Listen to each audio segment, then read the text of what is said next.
তো হ্যালো বন্ধুরা, আজকে একটা স্কুটি গাড়ির দেখো কার্বোরেটর তেলের পাইপের ওভারফুল হচ্ছে, কি কারণে হচ্ছে দেখো।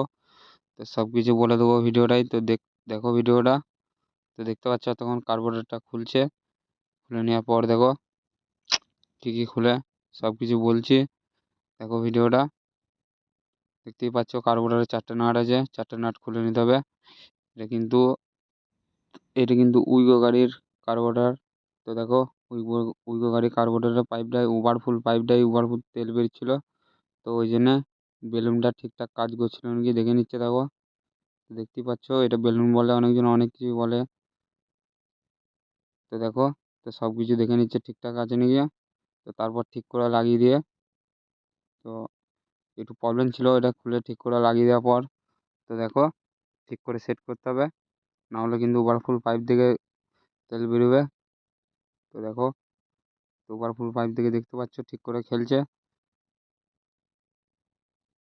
দেখতেই পাচ্ছ খেলে গিয়ে সব কিছু ঠিক করে যা যা ছিল সব ঠিক করে লাগিয়ে দেওয়ার পর কার্বোরেটর ঠিক করে লাগিয়ে দেবো। তো দেখো আর তেল পড়বে না, দেখাচ্ছি দেখো ভিডিওয়।